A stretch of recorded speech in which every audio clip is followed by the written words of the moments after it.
what is the tenor among them regarding this change? I think the guys are in good spirits. Of course, change is always difficult, but they understand that this is a business. And my approach with them is that we can't worry about what has happened in the past. We got to focus on the future, and most importantly, we got a lot of games left. And I feel like we haven't really hit the stretch or the bulk of our division yet. But we're going to take it one game at a time and feel like we got some time to turn it around. Steve, what have your conversations been like with Ben McAdoo, and are there specific things you want to try to adjust offensively to take advantage of what's here? Darren, as I stated before, I feel like we have the talent. Ben and I have spoke on several occasions within the last 24 hours. I feel like there's certain things that I want to be able to get done schematically that I feel like is going to give us an opportunity and a chance to progress and move forward. Those conversations have been between he and I.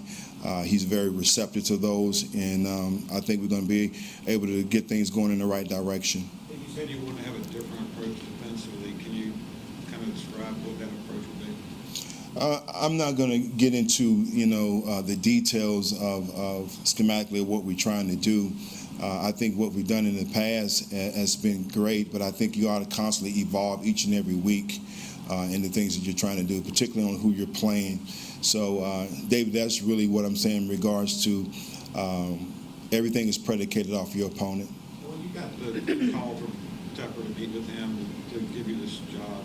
Can you talk when that happened, what your reaction was? Mr. Tepper addressed that yesterday when you guys spoke with him. My focus and concentration is on where we are right now and moving forward. So, to be honest, my mindset right now is on the Rams. Steve, I asked David that question yesterday about your reaction, and he literally said, ask you today.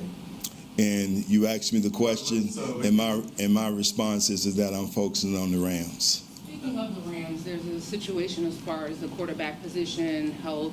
Have you looked ahead to that and starting to plan for that as far as the P.J. Walker look? Well, right now it's still early. We won't really get an official injury report until tomorrow. So we're still waiting to see exactly where Baker stands. PJ is up and ready. He does a great job in being a pro and preparing each and every day. I have total confidence in him if he has to step in and play. Has there been an update on Sam Darnold and when he may be returning to back? Sam Darnold is still progressing, still moving in the right direction. Again, he has, I don't want to give the time frame on when he can come back because I don't really know for sure. I will get that information tomorrow as well. Steve, on the quarterbacks, generally speaking, not necessarily these injury updates, you were with Baker in Cleveland. How receptive will you be to maybe taking a look at Sam if Baker continues to struggle? I think we're taking a look at everybody, to be quite honest. I mean, throughout the whole roster, we got to find a way to put the best guys on the field. And it's the focus to me is not on one person. I think offensively, defensively, there's 11 guys out there, and I can't pinpoint one guy that's going to go win a football game for you. So we all got to do our job collectively right there as coaches and players. What was your experience like with Baker in Cleveland? Baker was great. He was great in the locker room, tough, competitive player, always going to play hard. And I have a lot of respect for him. Do you see a difference between what he did in Cleveland to what he's doing now? Do you notice a difference? In regards to what? What are you saying with your question? Play, I guess in regards to his play, are you noticing anything differently with his play there to where it is now? I think Baker would tell you himself that he want to play better. I think collectively as a team, the guys would tell you that we want to play better. So that's the difference in his play, is that he wants to be more consistent like we all do. Steve, do you anticipate making any other changes on the coaching staff? Right now, moving forward, we feel like we have the guys in place that that's going to give us an opportunity to be successful. What's the latest on Baker's injury? How long do you expect him out? Are you moving forward with PJ this week, and do you expect to bring somebody else in? David, I answered that probably about 2 seconds ago, and I will get the report tomorrow with the injury report. So, and David and I have history, so I'm just teasing him. Steve, with so much time left in this season, just talking to the guys in the locker room, is there a sense of optimism, like you guys can turn this around?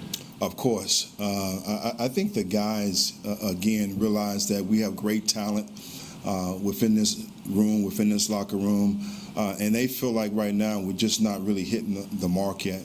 And that goes into a lot of different, common denominators. So the confidence is there. We just got to find that consistency to turn it around. Coach, what's been your dialogue with Scott and just kind of getting used to the head coach GM dynamic between the two of you guys? Again, just the experience and wanting to make sure that communication is the key in this process. Scott and I has really gotten on the same page quickly, talking roster, making sure that, we have as coaches, I have the things that we need to go out and get it done. So he's been very supportive in that process. Coach, your progression to this point, it involved being at Smith nearby, being at Savannah State. Now you're coaching in your hometown. Would you discuss the progression and your feelings as you now stand here as a head coach of your hometown team? Again, I want to try to keep it very brief because I never want to try to put the spotlight on me. I'm very humble and excited to have this opportunity and to do it right here at home is great, but it's bigger than me. And it's about this organization that I truly love and care for, and it's about us trying to get this thing turned around and going in the right direction. Steve, are there any players defensively or on offense that you think should see the field? I think, as I stated to the players, the opportunity for everybody, whether you're on practice squad, active roster or not, you're going to have the opportunity to be able to play. We're sitting at a point to where right now to do the same thing over and over again, the definition, that's insanity. So we got to find the right mix, and if that's a guy moving up from the practice squad, is he going to give us a better opportunity? I'm definitely going to look at that. Mr. Tepper said yesterday that he saw a lack of, I forget the exact word, enthusiasm on the field at times. Did you see that? And if you did, how do you correct that going forward? I think what we saw, I thought we saw a team that hadn't played consistently as we played in the previous weeks. And for whatever reason, we got to find the answers to that. And I think those guys have taken ownership when they came in here yesterday to know that we can play better. And as coaches, we can coach better. Do you have an update on J.C. Horn's status? I'll find out tomorrow with the injury report. Steve, Ellis Williams, Charlotte Observer. I'm asking more of a macro question here, so bear with me. In the 33 years since Art Shell became the NFL's first black head coach, there's been 24 full-time black head coaches, of course, you being one of them in 2018. I'm wondering, what do you think young coaches, up-and-coming executives, NFL owners can do to remedy those numbers over time? That's a tough and ongoing question, and that is definitely something that probably needs to be addressed to, those individuals. I can't really answer that for them. Only thing that I can do, we can do as African Americans, is continue to show our approval that we can get the job done, and that's it. You stress that this isn't a moment that's about you, but this is in large part a moment for West Charlotte, and you're one of a number of alumni who have come through. Is this something that, while you don't want the focus to be on you, you want it to be a moment that kind of shines for that school, that part of town? I can't disregard where I'm from, where I grew up. Is it dear to my heart? Yes. Am I an example of for many to follow? Yes. So I understand, quote unquote, the torch that I may carry, but I hope I am a great example to a lot of individuals that feel like, they too can succeed and make it in any capacity. So is it important? Yes, it is. How many childhood friends and high school friends reached out to you yesterday? It's quite a few. I was just talking to Bruce, and I had probably 300 some text messages, but everybody's excited. But again, guys, that's not going to help us win football games. We got to find a way to, generate this energy and this focus in the right direction. And again, I draw it back to the Los Angeles Rams. With that said, getting kind of a short week, starting this week a little bit later because of all the stuff going on, and then having a West Coast trip. How do you balance kind of keeping things somewhat the same so they're comfortable for the players, but also implementing your own system? Well, I really think, again, that nothing's really going to change in our approach. That the players are consistent in what we're doing. We were in here yesterday. We talked briefly, gave them an opportunity to get away. They'll be back in here tomorrow. The coaches are game planning right now in all three phases. I just left one meeting. So our approach is still the same, and nothing has changed in regards to that. We'll be hitting the field tomorrow ready to go. Is it sort of a good thing that this game is on the road and you guys can stay together like the whole weekend out in LA and everything, and you guys can just be one tight-knit group as opposed to spread all over Charlotte, being a home game with all the commotions going on? Is it almost a good thing that it's on the road? You know, it's difficult and tough to say. I think the focus is always important. And do you have that more on the road because you're together? Yes. So hopefully that's going to benefit us. But again, the end result is going out on the field and executing.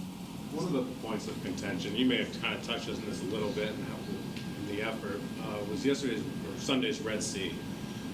What's your message to the fans of why they should come out and watch what could be a new brand of football for you guys?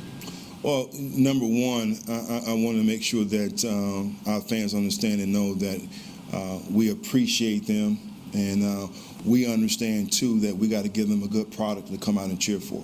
So yes, I'm hoping that when we come back home, we see a sea of blue. But most importantly, right here, we as an organization, coaches and players, got to go out and perform to that level.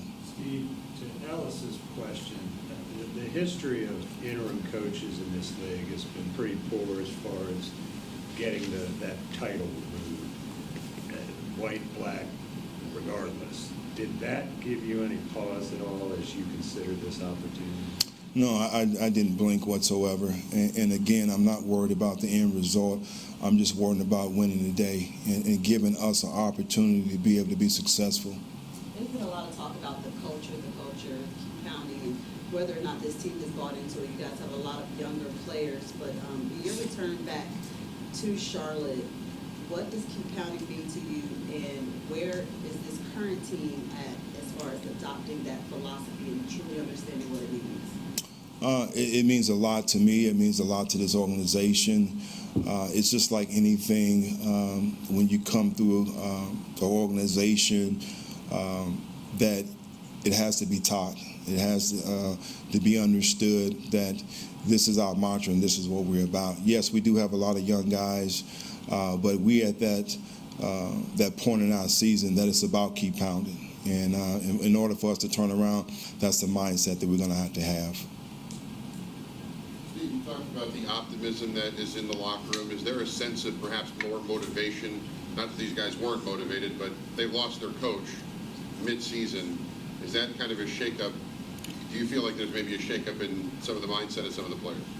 I don't think it's a shakeup. I do know that a lot of guys understand this business and this profession, that everybody's on notice, you know, and everybody is fighting for their job, whether here or somewhere else. So we tell the guys all the time, even as coaches, what you put on tape is your resume. So we're trying to put quality things on film to go out and execute and win football games, and then whatever happens at the end is going to happen. Coach Wilks, Deshaun Brown from WSOC. When you got the call, what ultimately went into your decision to say yes?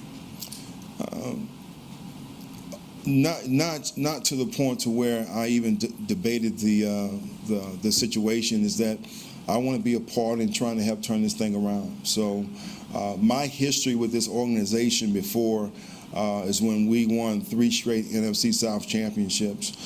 So I know what it takes. I've been around here when it was good. We went to a Super Bowl. So to be able to get us back to that point is the reason why I wanted to accept and take this job. We'll take a couple more. Hey, Steve, just as a point of clarity, has Al been named defensive coordinator? Is his title going to change? Yes, his title will change, and he has been promoted to that position. And then that leaves like a linebacker. Is there any chance that you guys would approach Luke Kuechly about that linebacker job? For his playing or coaching?